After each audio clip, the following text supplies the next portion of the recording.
Fuula keessan ol kaasaati dhimma ariifachiisaa jedhame maaloo tokko qabadhee dhufeera jedha. Dhimma si barbaachisu jedhaani maaloo kan namni biraa naan hiiknee jedha, kan namni biraa naan geenyee jedha. Dhimma ariifachiisaa jedha fudhee dhufeera jedhame maaloo. Mee dhimma ariifachiisaan kan sin bira jiru dhimmi koo waan boriif ka'amu miti. Turraanna jalaa alaa dafee Waaqayyo gidduu naa galuu qaba. Dhimmi kun dhimma buluu miti. Dhimma ji'a tokko ji'a lama jedhamu miti. Ji'a tokko ji'a lama eeguu hin danda'u. Dhimmi koo sardaadha, ariifachiisaadha. Na cannaqee mormatti na rarraanaan Yesuus gidduu naaf galu jedheen dhufe. Dhimmi koo ariifachiisaadha kan jettan harka keessan ol kaasaa. Iyyaati dhimmi koo ariifachiisaadha jedhame maaloo. Dhimma yeroo naa kennu miti jedhaa dabalaati. Dhuguma ariifachiisaadha. Qilleensa dursee gidduu siif galu Waaqayyo. Ottuu qilleensi ittiin galinitti siif galu Yesuus. Namni tokko iyyatti dhimma ariifachiisaa. Dhimma akkamii? Dhimma ariifachiisaa jechuun dhimma buluu hin dandeenye. Yoo bule waan badu har'a gidduun galamu taanaan wantichi waan hin taane ta'a. Yoo arra Waaqayyotti darbe yoo ariifatee gale malee Waaqayyo yootti ati naa darbite malee yoo ati itti naa galte malee dhimmichi kufuuf dhimmichi baduuf yoo ati gidduu galte garuu dhimmi koo hin sirrata. Yoo ati gidduu galte garuu dhimmi koo akka ta'u ta'a. Yoo ati gidduu galte garuu dhimmi koo bareedaa ta'a. Yoo ati gidduu galte garuu dhimmi koo kan kolfaa ta'u keessaa bahee na kolfisiisa. Yoo Waaqayyo gidduu naa galu kan kolfaa ta'u keessaa baheen kolfee hafa. Yoo ati gidduu naan galtu ta'e yoo ati itti naan darbitu ta'e dhimmi kun dhimma ariifachiisaa waan ta'eef kan kolfaan ta'a. Nan salphadha. Deebi'ee ka'uu dhiisuu hin danda'a. Achitti hafuu hin danda'a. Kufnaan narra deemu utuun hin kufin na gargaari. Utuun hin miilatin na gargaari. Gidduu naa gali ariifadhuuti. Bor jennaan danda'een obsu. Ji'a dhuftu yoo naan jette danda'een eegu. Amma ariifadhu gidduu naa gali warra jedhanuufi. Akkas jedheera Waaqayyo. Gidduu kana har'a bor iftaan guyyaa sadan kana gidduutti gidduu kana gidduu sii galaadha Waaqayyo. Namni tokko iyyee gidduu kana edhimee maaloo gidduu naa galaa edhi dabaleeti. Hallelujah. Dhimma akkamiif iddaniiftan? Nama simbira jiru ilaalaa akkas jedhaati. Dhimma fudhee dhufeedhaani. Dhimma ariifachiisaadha jedhaani. Dursa akkanaa kennitu barbaada jedhaani. Dhiifama naa godhi jedhaani. Kan kee dura jedhaani. Hin sodaatin gurbaa ija isaa keessa ilaali. Kan kootu raawwatama jedhin. Sababiin isaa jedhiyyiti. Dhimmi koo jedhi maaloo. Dhimma yeroo naa kennu miti. Dhimma sardaadha. Waan asii godhuun qabu. Dhimma ariifachiisaan fudhee dhufe. Gaaffiin sitti himneen qaba. Waan ati naan beenneen qaba. Waan ati gidduu naa galuu hin dandeenyeen qaba. Waaqayyo ariifatee gidduu naa galuu qaba. Namni tokko iyyiti ameen. Ilaaluun dhiisinaa ilaalaani. Dhiifama naa godhi jedhaani. Waan an sitti himanne tokkoon qaba jedhaani. Iccitiidha jedhaani maaloo. Dhimmichi immoo jedhaani dabalaate. Dhimma ariifachiisaadha. Dhimmichi immoo jedhaani maaloo. Dhimma jabaadha jedhaa maaloo. Yoo gidduu naa gale malee, yoo na qaqqabe malee, yoo dafee naa dhufe malee, ani hin danda'u jedhaani dabalaate. Sin dursa jedhin dabaleeti. Nan dursa jedhi dabaleeti. Dursee siifa kennu. Dursee mana kee seenu. Dursee si haa gargaaru. Dursee kan kee haa qabu. Dursee mataarra siifa dhaabatu. Namni tokko yammaanee. Dhimma akkamii? Dhimma bullaan alaawu. Dhimma nu obsee boriif jechuun danda'u. Bor yoo naan jedhe Waaqayyo hin danda'u bakka. Hin qaqqabu. Nannuma amma sanatti lubbuun na keessaa ba'a. Hin danda'u bakka. Bor naan hin jedhin amma waan gidduu galamuu qabutu jira. Waaqayyo warra akkasiitiif gidduun galanaan jedhe. Akkas jettanii warri dhuftan ila sagantaa kanaan ila yoo Waaqayyo la sagantaa kanaan bakkanarraa kaasinarraa baninarraa buqqisi maaloo nabran darbi maaloo nabran darbi jecha kan dhuftan dhimma arjanti ta'e dhimma ariifachiisaa dhimma sardaa qabattanii kan dhuftan Waaqayyo akkas jedhu hin sodaatin ittan sii darbaa ittan sii darbaayira Waaqayyo. Wayne waa'ee eenyuun dubbataa jira? Waa'ee mana eenyuuti? Waa'ee eenyuuti? Waa'ee kooti namni jedhu tokko iyyee maraate ammaani. Na amanaasin namichi amma sibira ta'u kun sanbata naani qayyaramu argite. Dhimma borii isin hin tajaajilu. Dhimma harkaaf harkatti tangible waan ta'e waan qabatamaa qabeessitti kennu Waaqayyo. Sagantaa baay'ee deemnee iyyine, sagantaa baay'ee oowwisnee bulluqsine dafqa duwwaadha. No, amma dandeesse dafqi. Inni kun dafqa duwwaa miti. Dafqa kee akkas gaafa gootu harka kee irratti qabeenya ta'a. Dafqa kee akkas gaafa gootu harka kee irratti fayyina ta'a. Otuu akkas gootee raawwatu Waaqayyo hiikatti godha. Yoo sii dhufe yoo dandeesse amma kanaan dura waggaa umurii kee guutuu dafqite yoo dandeesse galgala kana dafqi. Iyyis gangaladhus maraadhus maaluu ta'eeti dafqi. Harkaaf harkatti fuutee gala. Maal jedheen kadhataa ture beektaani Waaqayyoon? Akkas jedheen kadhataa ture. Yaa Waaqayyo sabi kun ishee kana ammaan doof gaadii dhaqeen gatee dhufa. Ishee kana ammaa dhaqeen achitti harcaasee dhufa. Andoof gaadii dhaqeen eebbifamee dhufa. Raajii Mintee bira dhaqeen ulfina argee dhufa. Jedhee dhufa waan ta'eef hin jedheen. Gaafa dhufee deebi'u immoo namni ollaasaa rakkina isaa ilaalee handoof gaadiin dhaqa jetteen turreeti. Handoof gaadiin deemee dhufa jetteen turreedha. Akkam taate jedhee gatee isa cannaquufi. Akkam taate jedhee quba gatiitti qabuufi. Ati handoof gaadii dhaqxeen fayyinee waan inni jedhuufi. Dhufeera jennaan yaa Waaqayyo ati immoo irraa naa kaasi jedheera. Ol dhufee nama galee hundumarraa naa kaasi jedhee kadhadhe. Dhaqeen dhufee jechaa deemta ameen jedhi maalo.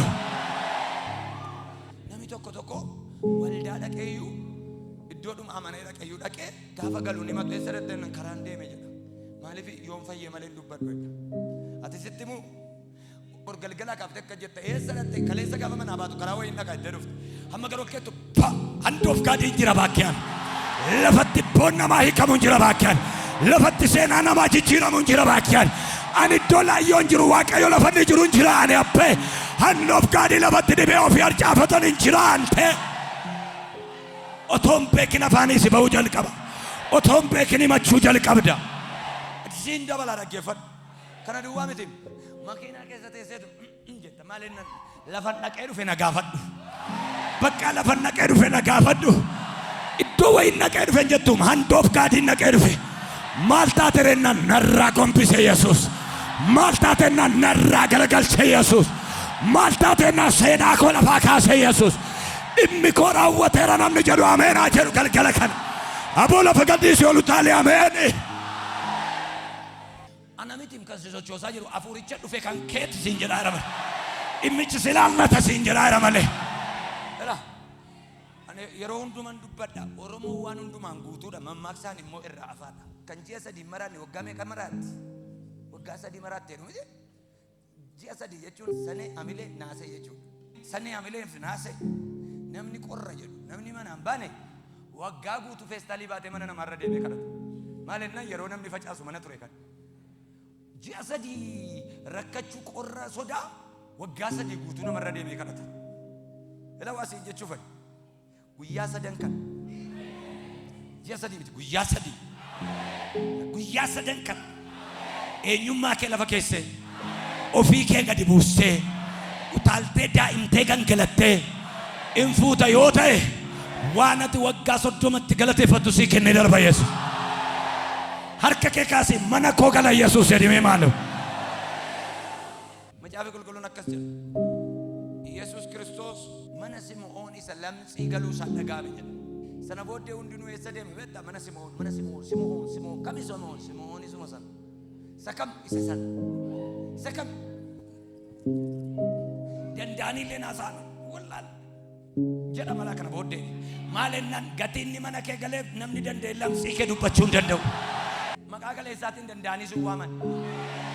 Ati immoo akka jechaachii dhufta. Simo'oon isa kam hin jedhinaa isuma lamxii jedha.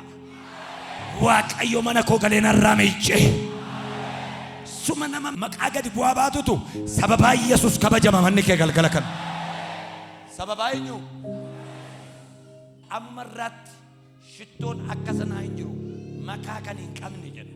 Urgooftuu bareedaa fuutee mana namni galee hin beekne mana takkaa dhattee hin beekne sababaa Yesuus dhattee ol galte.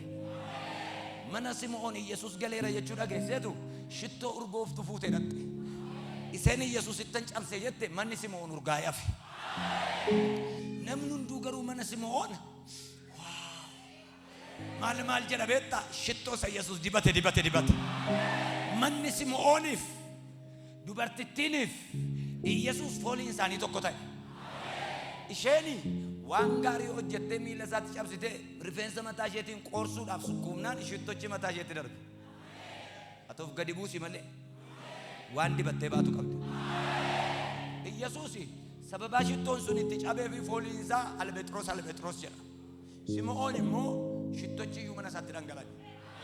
Kottu waan siin jedha sababa inni mana kee galuuf sababa furicha fuutee galtuuf sasaan sitti darbatan caala sasitti fuutee galtu caala sasaan sitti toshan caala sasitti fuutee galtu caala macaafi qulqulluun sasaan duuka jirurra isa nu duuka jirutu caala jedha. Ayyaana yoo ta'e afuura yoo ta'e isa nu duuka jirutu caala. Afuura isaanii sagal gombisee irra jaajee kan bookkisu afuura Waaqayyoo fuutee galta. Ameen jedhadhatu namni tokko iyyiti dhimma ariifachiisaa jedhame maaloo. Wangeela Maarqos boqonnaa 51 kaaseen dubbisaan akkas jedha waa'ee mana Yaa'iroos. Yesuus bidiruudhaan deebi'ee ciisaa bishaanichaa yommuu ce'etti namoonni baay'een gara isaatti walitti qabaman. Inni immoo qarqara bishaanichaa ture. Yommus warra gaggeessituu mana sagadaa keessaa tokko maqaan isaa Yaa'iroos kan jedhamu dhufee Yesuusin argee miilla isaa jalatti lafa dha'e. Mucaan koo dhukkubsattee du'uuf jetti. Akka isheen fayyitee jiraattuuf adaraa kottuutii harka kee isheerra naaf kaa'i jedhee jabeessee isa kadhate. Kanaaf Yesuus Yaa'iroosii wajjin in adeeme. Namoonni baay'een isa dhiisanii duukaa in bu'u turan. Dubartiin waggaa 12 dhiigni ishee dhaabbachuu diduudhaan rakkattu tokko immoo achi turte. Isheen ogeessota qorichaa biratti baay'ee dhiphattee waan qabdu hundumaas kanuma irratti fidde. Haa ta'u iyyuu malee qooda itti fooyya'u ittuma hammaachaa adeeme.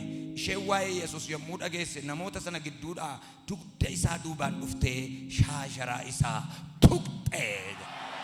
Harka keessan ol kaasa ameen jedhame maaloo. Dhimma ariifachiisaa jedhame maaloo. Anamma waa'ee dubartii waggaa 12 dhiigi ishee dhangala'ee miti kana sirriitti waa'ee Yaa'iroos sirriitti. Yesuus Kiristoos bidiruudhaan ce'ee ganni taa'ee lafa inni barsiisutti namoota baay'eedha. Soortuu mana sagadaa namoota hedduutu iddoo sana jira. Otuu isaaniin barsiisaa jiru Yaa'iroos namichi jedhamu kuni fiigaa dhufee fuula Yesuusitti lafa dha'e jedha. Maal godhe? Fuula Yesuusitti lafa dha'e. Akkati dhuftee fuula isaatti lafa dhaate. Waan biraa otoo hin taane Yaa'iroos godhaa jiru namni godhaa jiru tokko yoo jiraate ameenaa jedhu. Mee namni tokko harka kee kaasee dhimmi koo sardaadha jedhee maal buluu hin danda'u dhimmi koo jedhee dabale. Yaa'iroos lallabuma gidduu kee dhimma sardaan qabaane. Arjenti keezii ta'etu mana koo jira. Dhimma ariifachiisaan fudhee dhufe aneedha. Dhufee lafa dha'ee gangalate. Maal godhaa ture Yesuus jedha yeroo san barsiisaa ture jedha. Namooti baay'een walitti qabame. Inni immoo gidduu isaanii dhaabateera.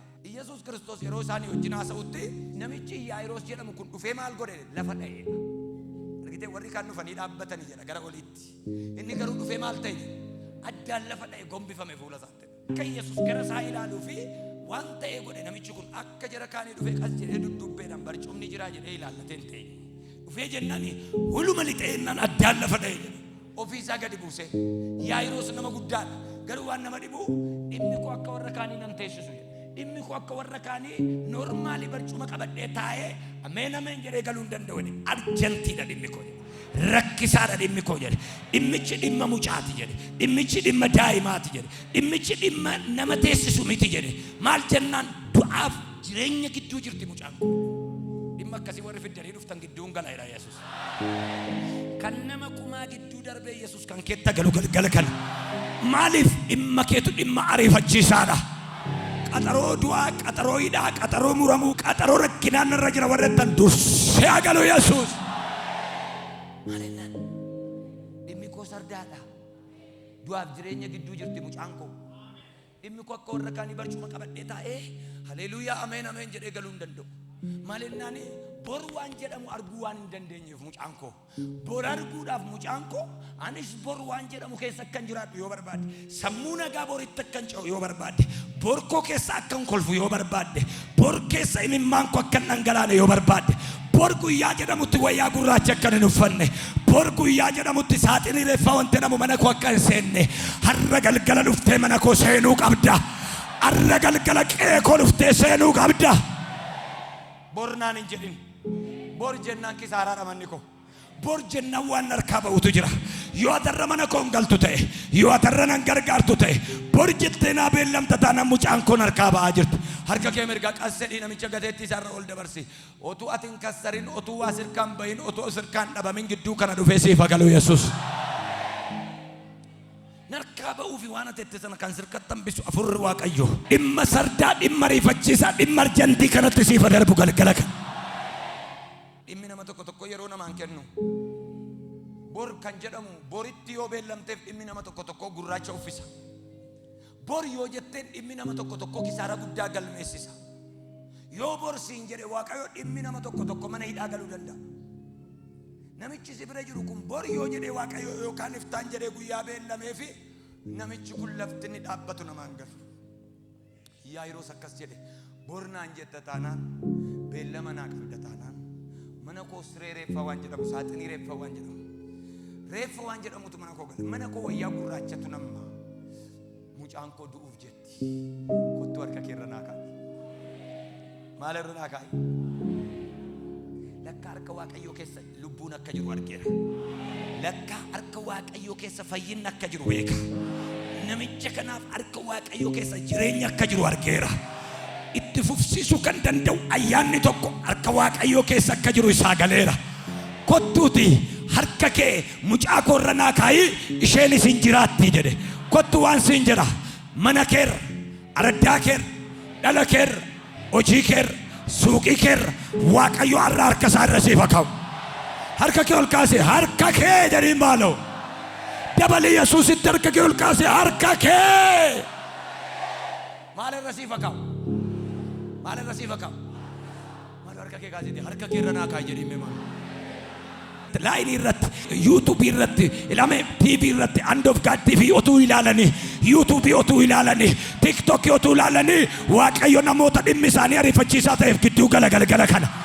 Eessa jirta beeyyoo jette gidduu sii gala galgala kana. Maaliif dhimma kee ariifachiisaadha? Dhimma kee boritti darbuu hin danda'u. Dhimma kee qaxaroo kennamuuf hin danda'u. Har'a galgala gidduu siif haa galu leenci Yihudaa.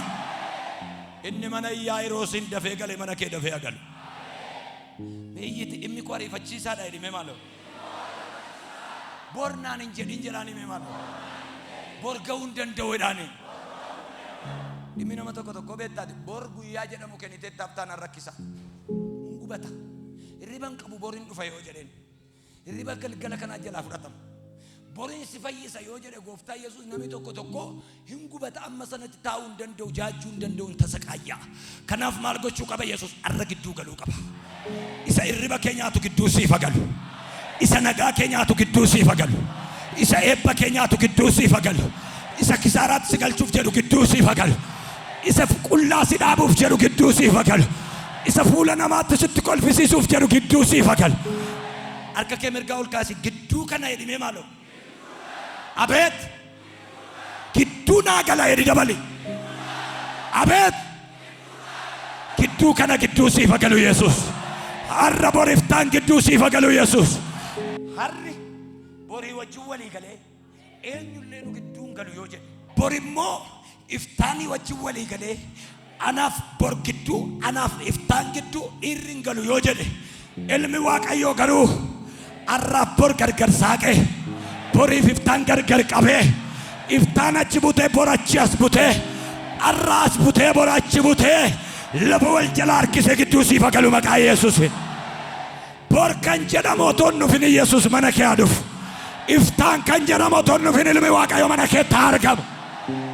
Keessummaa jabaan mana keetti haa argamu. Harriif bor walii galanii bafisuun namni tokko nu gidduun galu yoo jedhan Yesuus garuu gidduu gala. Boriin akkas jedha turime. Har'aan immoo akkas jedhe turime. Gidduutti si wajjin dhaabatee haasa'a. Dhimmati sardaadha jette sun maa inni? Dhimmati rakkisaadha jette sun maa inni? Dhimmati worsi ta'aa jira jette sun maa inni? Dhimmati mataana yaabeera jette sun maa inni? Galgala kana gargar kutee sitti kennu Waaqayyo. Macaafa qulqulluun akka jedha. Bor Samaariyaa keessatti daakuun bareedaan biriif shilingiitti gurguramaa jedha. Naani karaa eenyuuti laataa jedhe. Lakka Yesus Kristos warra dhanni isaanii luqqa'ee addaate, warra lamsiidhaan qunca'an, warra gatamaa kosii keessaa fuudhee ittiin hojjechuuf jedheetu boriyyoowwan namatti hin eegnesiisuudha jedhe. Harka kee mirga ol kaase arrabii raajii waan guddaa baata. Namni si eegaan jiru namoota sin eegne hin dhufta jedhanii namoota qalbii keessaa sin qabu. Ila yaa Waaqayyo na duuka jirtaat leencicha Yihuudaa baay'ee si kadhadhee dhaga'ee beeka. Argeen beeka namoota baay'ee utuu gargaartu. Argeen beeka utuu namoota baay'ee harkaan qabdu. Argeen beeka utuu namoota baay'ee dhaabattu. Ila waan siin jedha harka ol ka'e nana. Namooti sin beekne wayii hin dhuftaa kee quba kan hin qabne. Nu qaqqabdaa kee yaada kan hin qabne. Waa'ee kee takka abjuutti arganii kan hin beekne. Fuuldura isaaniitti borganama si argan. Harka kee keessaa asooramani maqaa Yesuusin. Harka kee keessaa fudhatani maqaa Yesuusin. Kiisii kee keessaa gargaaramani maqaa Yesuusin. Sibiraa yaadatamani maqaa namoota ati ayi jettee bira darbite. Namoota ati otuu beektuu akkas hin beeknetti sirraa galagalanii darban. Harka isaanii otuman qabee jennaan harka isaanii kiisii kaa'atanii si bira darban. Galgala kanaa kaasii dhaqeeti jara fuuldura dhaabadha. Kosiidhaa wajjin yoo gatamte yoo si kaasa Yesuus. Bichaa gara mana kee dhufu. Boriyyoowwan magaalaa Samaariyaa keessatti wanti gaariin hin taa'e fide. Namoonni CN, UN, BN, LN, DN jedhu dhaabatanii. Waaqayyo garuu maal godhe beektaa? Nama lakkoofsatti hin galle. Istaatiksiin Israa'el kan gate. Mootummaan kan gibiran gaafan. Mana qulqullummaa galanii sagaduu kan hin dandeenye. Balbala jala ta'anii namoota boo'anu afuriin akka jedhe kaa. Amma afur akkasii si waama. Kai deem hojjet fiig jed afurri jedhu mana keetta haaratu. Afurri akkasii mana keetta nammo. Afura taatee mana keerraa gombiseera. Kai deemi kai sochoisi duukan jira. Kai hojjedhu kai dammaqi nama jedhu ataallaa seegaa. Namoota kufanii dallaa Israa'el jala ciisanii firfaariin gaafa gatamu nyaatan. Namoota tortoraan biddeenaa ciccitan firfaariin namaa gaafa gatamu peestaalii keessaa funaananii nyaatan. Hafuura tokkotti erge hafuura kai. Innaan tokko keessaa ka'eetu lamsi isaa firfaarii isaa tattanaagataa akka jedhaa joo jedheennani maaf duuna beelaan iddoo kanatti firfaarii nyaachaa bara baraan maal goona reennan Samaariyaatti yoo deebine tokko Samaariyaan agabuudhaan ofii isheetii iyyuu dhumaa jirti. Biyya kosiin udaan gugee biyyan itti gurguramutti hin gallu. Sooriyaa yoo deemne Samaariyaadha jedhanii nu jibbu waan ta'eef nu ajjeesu.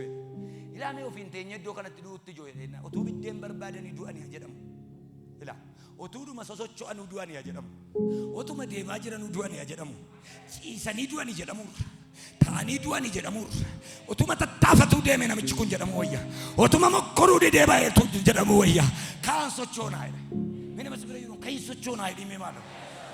Maqaa gooftaa Yesuusin afaan amma ka'ee socho'uuf jedhu kanatti humna godheera. Namni tokko iyyiti hin sochoonaa jedhime maalo. Kosii keessa teesseen boo'in socho'i. Nama socho'u duuka socho'a Waaqayyo. Nama jedhu keessa nama tattaafatu duuka jira Waaqayyo. Ciistee Yesuus jette waan tokko hin jiru. Egalee kaanii lamsi isaanii urgufaa qeedhuma diinaatti dhannee duuna bakka. Silaa diinummaan keenya jabaate. Ante Waaqayyo si wajjin haa ta'u malee saraawiti si duuka jira. Hin deemanii gaafa isaan Sooriyaa galanu isaanii qas jennee loonii mana nama tokko galle waan arganne fuunee nyaanne biddeena beelofne bishaan dheebonne nyaannee dhunnee duuna. Gaafa isaan qas jedhee godhan gigim qas jedhee gigim altaate qas jedhee gigim akkas ta'a qeediina keerraa galgala kan ilaame qeediina keetiitiin natammas iddoo kana teesse ameen jettu innati Yesuus jettu mandara diina kee waliin dhaamee jedhadhatu namni tokko wal duuka ameeni. Gaafa sana si ejjetan akka waan saraawitiin kumaatamni qee warra sanaa galeetti warri Sooriyaa raafamuu jalqaban. Irribaa dammaqsee namni rafaa jiru hunduun dammaqe akka jedhula kaabanneerra kaaduuneerra Samaariyaan ilaa humna haareffattee dhufte. Hante nama afurin lakkoofsaan kaa'amee jira nama afurii jedha. Isaanuu lamsiidha, isaanuu beeloftuudha, isaanuu gatamtuudha. Mootummaan gateera, wanti hunduu gateera. Kan gatee nama hin ganne garuu ilmi Waaqayyoo Yesuus garuu inni gatee nama hin ganne warra gatamanii wajjin inni kufu, warra gatamanii inni lafaa kaasu. Waaqayyo garuu isaanii wajjiniin ture. Galgala kana immoo darbee si wajjiniin galgala kana immoo darbee si wajjin inni jaraa wajjin ta'e si wajjin haa ta'u galgala kana ameen jedhu. Harki ol kaasi yaa Waaqayyoo jedhime maalo. Akkuma warra lamsiisanaa wajjin taate jedhaane. Na wajjiniin ta'i jedhaa maalo. Mandara diina koo raasi jedhime maalo. Boojuu naa kenni jedhi dabaleeti. Amma jara lamsiisanaa wajjin ta'e utuu si duuka ta'e. Biyya isaanii, minaan isaanii, harree isaanii gatanii allayyaatti caccaban. Sana booddee gaafa ol galanu manni duwwaadha. Magaazina, minaani, harreedha. Jarri hin beekanu lakkaa'ee galgala fixe Waaqayyo. Ati ka'ii malee Yesuus fixee si eega. Daffariidhuma gara waajjirichaa dhaqi malee Waaqayyo mallatteessisee si eega. እግዚአብሔር ምስክሬ ነው። አኒ ፎን ኮራ ሲተማን ጅራ ፍሪ ገሩና ከሳ ዱበታ ጅራ ደፈሪ ከይሶቾ ይመለ ዋቀዩ ሲወጅን ጫብሴ ወል ከላሜን ዳኩ ፍደተኒቱ አከደ ኛተኒ ዱገኒ ቁፈኒ ወሊቲ ገለገለኒ ኤጀረና አይደነን አሙ ዋቀዩም ዲማን ጀለ መቁፍኔ ቢየ ከነ ከሰ ወተ ማል ጎነ ለነን ወረዲና ኬኛ ወረ ለምጽ ይጣት ይደኒ መነቶልን ገልጡ ይደኒ ደላዳን አችኑ ገተ አቤት ሰኚ ኬኛ ወረ ቢየ ኬኛ ወረ ከለሰኑ ጪጋን harra barruu keenya irra nyaachuu qabu. Amma maaltu mul'ata? Boqqolloo daakuu mul'ata malee lamxiin hin mul'atu. Waan lamxii kee dhoksu fide Waaqayyo. Waan mudaa kee dhoksu sitti kenne Waaqayyo. Waan maqaa isaan kanaan duratti si waaman sana si dhoksu. Ameeyyoo jette waan mudaa biyyi lafaa sirra kaa'e si dhoksu. Jecha isaan kaleessa akka dhagaatti si falaxaa turan sana kan dhoksu. Waaqayyo galgala kana fidee mana keetti lafaan haa dha'u. Ammati fudhatte si ta'a sirratti lafa haa dha'u. Namoota lamxii afur jedhee caafameera. Erga dhaqanii daakuu fudhatanii garuu eenyu dhiirri tokko garuu waa'ee lamxii kanaa kaasa. Hin jiru jedhame maal? Amma waa'ee maalii dibetta? Waa'ee nama afurii namoonni sun daakuu ba'ees daakuu gaarii namoonni sun daakuu bareedaa namoonni sun birriif shilingiitti. Isa iyyuu gatii rakkasa. Udaan gugee birrii shanii daakuun ba'ees birriif shilingiitti. Kaleessa udaan gugee birrii shaniin bitu arra garuu quufanii irraa hafee fidanii dhufanii amma barbaadantu jara bira jira waan ta'eef kotta harka keessan ol kaafadhaa. Biyyi beela'ee dhufee mana keetti nyaate akka meeyyaati dhimmi koo ariifachiisaadha jedhame malee. Lana dhaggeeffadhaa. Dhimmi namoota tokko sardaadha. Galgala kana naan jedhe Waaqayyo. Namni hin guutamne hin jiru. Namni hin guutama abdiidhaan naan jedhe Waaqayyo. Namni hin guutama fayyaadhaan naan jedhe. Namni hin guutama jireenyaan naan jedhe. Nan guutama namni jedhu ameena haa jedhu galgala.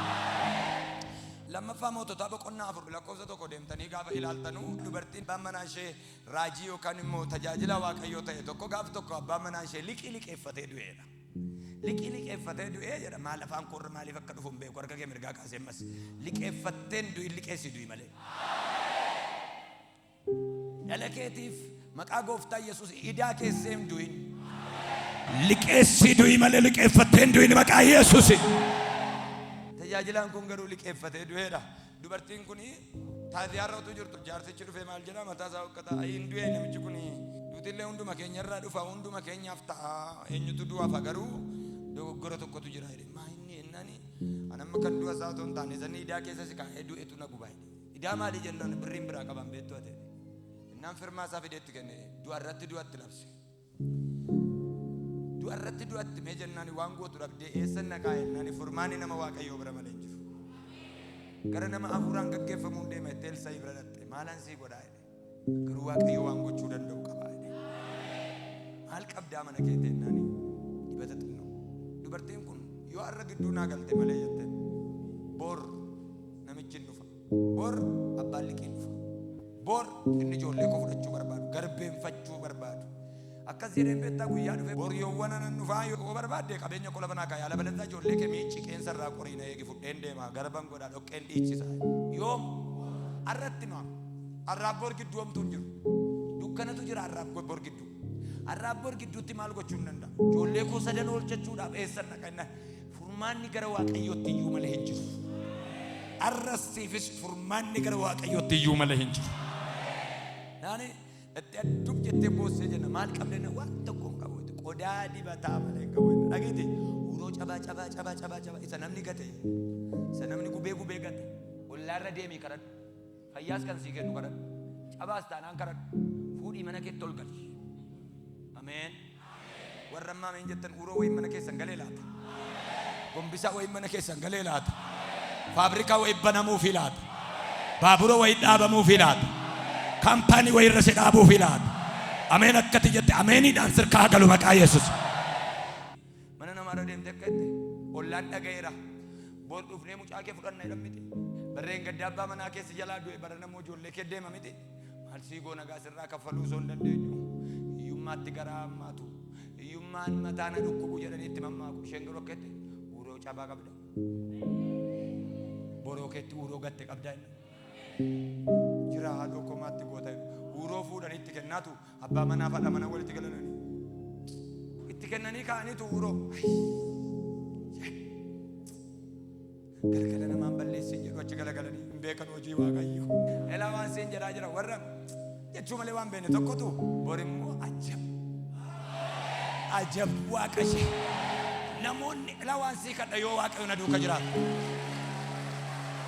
Waaqayyo duuka jira jettee dhufte miti ati raajii mintee duuka dhuguma Waaqayyo jira jettee dhufte miti ati kottu nama shana ta'uu nama shantama ta'uu hin beeku umurii kee kanatti namoota baay'eetu siin jedhe namoonni siin jedhan namoonni hidhiisiituudhaan boroo keetta qaxaramanii dhufanii boroo keetta hojjetanii dhufanii oogdii keerraa safaramuuf maqaa Yesuusin mana keetti safaramuuf maqaa Yesuusin yoo na duuka jiraate Waaqayyo kana godhee sitti agarsiisa. Yesuus ilmi Waaqayyo kana godhee sitti agarsiisa. Iyyiti sardaadhaa jedhime maaloo ariifachiisaadhaa jedhi dabaliiti. Achis deemtee gaafa san jedhu ayinaan hin jedhin uroo cabaa qabda anaa kee nyaatu taa'ii biddeena cabduu nyaatu hin barbaadu maal malee uroo qabda uroo tisiisni sharariitiin marsite tokko jira haa ta'uu fidi yaadatamtee gatamaa yaadatta siin jedha Waaqayyo akkeedhu Waaqayyo ansii yaadadha ammana kee yaadadha ati immoo isa borootti gatame tokko lafaa kaafta. Ati immoo sanamni gubee gate sanamni irraa nyaatee gate sanamni irraanfatee irra jetee darbe sanamni keessaa dhugee borootti darbate wangeelaawii wayi raajii wayi faarfataa wayi karaa kee yaadatama ameen jedhate. Gubataa tokko karaa kee yaadatama gatamaa tokko karaa kee lafaa ka'a raanfatamaa tokko karaa kee dhadhaa ijarsaa dibama. Waan namichi kun jedhe sirriidhaa inumaan godha amanteetta waan ta'eef jedhe dubbichi dubbii amantiitii warruma amane duwwaatu kana argaa erga uroo kana ol gashite booddee balbala kee cufadhu maayinannaan dinqii kana si duwwaatu argaa isa miilanaa dinqii miilanaa ana duwwaatu argaa balbala cufadhu ennaani balbala sheshat gootee kaate ittaansee maal godhinaan jedhe namni Waaqayyo jennaan cuqqee keessaa gaanii itti gaduma qabi jennaan ijoollee itti ennaan balbala cimsaa qabaa itti maayinannaan dinqii miilanaa mana keenyatti waa gochuufi jedha. Namoonni fuuteetu cuqqee keessaa gaafa gootu gaafa isheen ija ishee galagalchitu guuteera gaafa isheen akka gootu zayitii guute uroo mandara keessaa hunduma isaatti guuttattee fixxeetu balbala cufattee erga korojoonsee guutee dhumee raawwatee hunduu guutuu ta'e ijoollee uroo sanas hin fiddan anta isheen itti naquu duwwaadha amma ijoollee asbuta uroo asbuti isa kanatti irratti asbuti gurbaa asbuti itti natteetu dafqashee akkas goota asbuti jennan immaa jedhe mucaalli tokko eennan duwwaan hin jiru maayinnannaa hunduu guutuu ta'eera galgala kana ergaa sii qaba hangafi kee quxisuun kee kan kee laallaan guutuu argu kan koo irruun hin jiru kan jedhu eelaa baabaadhaa diyaana baasaatiyaa kan koo keessa irruun hin jiru kan jedhu kilaa amantaan afaariyaa abbee fuudhiin harkaa maqaa Yesuusiin guutuu godhe. Ariifachiisaadhaa jedhime malee borga'uu hin danda'u jedhimeen talaa arra galgala jedhi dabali xumuramuu qabaa jedhibaa galgala kana hiixatee cufamaa keetta bu'u Waaqayyo abeet didaa keetta bu'u galgala kana namni tokko iyyiti quba Waaqayyo jedha dabali quba Waaqayyoo. Kana booddee irruun hin jiru hunduu guutuu ta'eera. Innaan amma maal goonaa jette erga guutee ofiin hin mari'annu isuma irruu irratti ittiin mari'ataa turreen annee mari'annu. Guuteera jennee miira keenyaan hin mari'annu. Guuteera jennee waan garaan keenya jedhu hin goonu. Maal goona na eegaa. Iddoon itti jalqabettan deebi'a. Elsaa bira dhattee kette qodaa ati naan jette hunda saanaan guure hunduu dibataan guute. Maal barbaadda reere? Akkam akkaminna gurguriitii kaffali. Kana duwwaa miti. Isa irraa hafuun immoo ijoollee kee guddisi. Isheen lafa raftu sin qabdu korojoon akka jiru manni guutu dibataan guutameera. Achi ilaallaan gaanii dibataate as ilaallaan gaanii dibataate as ilaallaan guutuudha. Naani balbala dhaabatteetu namicha kaleessa koo sagal waamnaan hin deemaa laata takka na waamee dadhabe gaafa ni didee balbalatu mataa uffata baati garaan dura amma garuu nami tokko hin jiru. Maal ennaani gidduu galee nami tokko iyyee gidduu galee dhibee maalo. Ennaani dhufee utaalaa bira darbee ka'eetu lugama qabee dhaabanna anumaa deebi'e. Waaqayyo akkas yaa godhu. Anumaa deebii nama jedhu si yaa godhu. Anuma nama jedhu anuma nami tokko laphee keetumi anumaa dhibee maalo. Anumaa deebii jette. Amma jette chige deesi meeqa qabda abbaa manaa koo saduu irraa meeqa qabda jennaani. Amma nan qaba jennaan amma sheekiidhaan siifa ta'u moo? Sheekiidhaan siifa ta'u moo? Akkasii godha Waaqayyo. Kaleessa lafa lixaa dhabdeetta har'a garuu addabaabaayii irra si dhaabu Waaqayyo. Kaleessa dhokattee ofirra teesseetta lafa suuqamtee bahi galgala kana. Namni tokko iyyiti dhimmi koo sardaadha jedhimee maaloo. Ariifachiisaadha jedhi dabaliiti. Birrii kee. Kanumaaf na cannaqxaati birrii kee. Harka kee ol kaasi. Galgala kanaa kaasee akkas ta'a. Liqeeffataa otoo hin taane liqeessaa jedhamee maqaan kee waamama. Galgala kana akkas ta'a. Afurri Waaqayyoo dhufee sitti galeetu waan mana namaatti argitee hin beekne mana keetti hojjetee darba. Nami tokko iyyatti dinqiidha jedhamee maaloo. Qoy. Cinqiidha jettee moo dinqiidha jettee? Inni mana keetti ta'e maali? Inni ta'aa jiru maali? Inni ta'uuf jiru maali? Hunduu maqaa Yesuus Kiristoos namicha Naazreetiin siif raawwatamu.